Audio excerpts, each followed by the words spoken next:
নমস্কার। ভূত অদ্ভুত চ্যানেলের পক্ষ থেকে আমি আলাপন নিয়ে এসেছি আজকের এই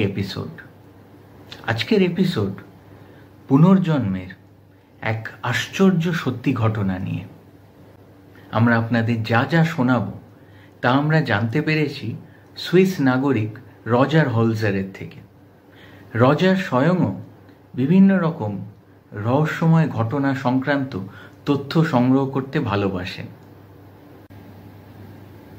রজারকে কৃতজ্ঞতা জানিয়ে ব্যাটন তুলে দেব আমি পত্রালীর হাতে। ভূত অদ্ভুত চ্যানেলের পক্ষ থেকে পত্রালীর মুখে গল্পের ছলে আপনারা শুনে নিন এই বিরল পুনর্জন্মের ঘটনাটি। নমস্কার বন্ধুরা, আপনাদের সাথে কি এমন কখনো ঘটেছে যে আপনাদেরই চেনা পরিচিত কোনো মানুষ হঠাৎ করে অন্য একটি মানুষের মতো ব্যবহার করা আরম্ভ করেছে?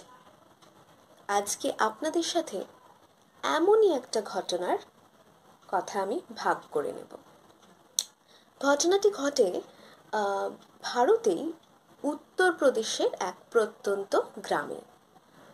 আমরা আজকে বলবো সুজাতা নামক একটি বিবাহিত মহিলার কথা।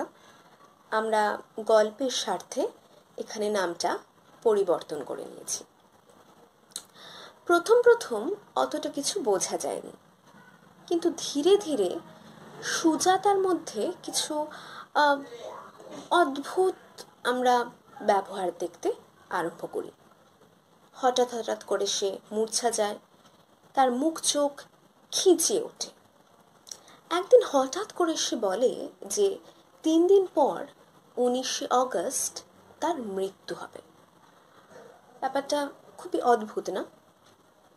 যেদিন 19শে অগস্ট এলো সেদিন দেখা গেল সুজাতা প্রায় মূর্ছা। তার মুখে রক্ত নেই, তার নাড়ি টিপে কোনো জ্ঞান পাওয়া যাচ্ছে না। তার আত্মীয় পরিজনরা শোকে কাতর হয়ে পড়ল এবং তারা তো ব্যাপারটাকে সত্যি ভেবে তার শ্রাদ্ধের আয়োজন পর্যন্ত করতে আরম্ভ করে দিল। কিন্তু হঠাৎ সুজাতার জ্ঞান ফিরে এলো এবং সে বলতে আরম্ভ করলো যে সে নাকি শ্যামলী, যে শ্যামলী থাকে ঠিক পাশেরই একটি গ্রামে।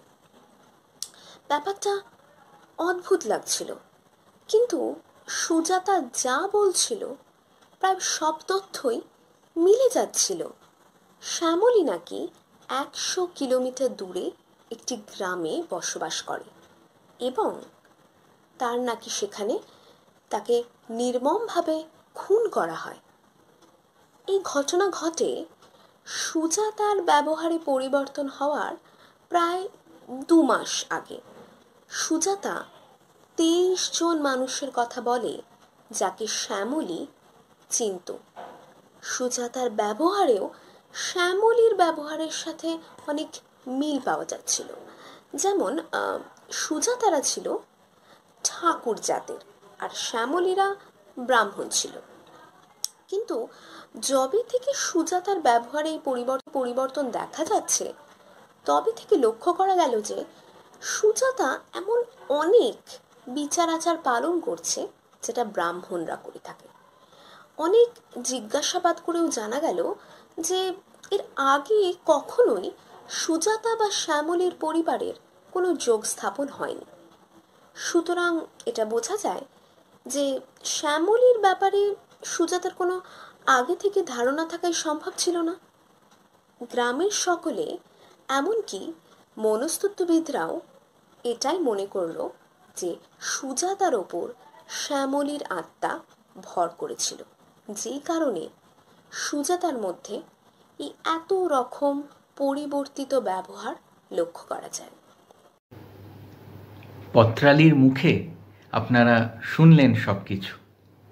পরাবিজ্ঞানের ভাষায় এই ধরনের পুনর্জন্মের ঘটনাকে বলা হয় রিপ্লেসমেন্ট রিইনকারনেশন। আপনাদের সাথেও কি কখনো ঘটেছে এরকম কিছু? বা আপনারা কি এরকম কিছু কখনো শুনেছেন?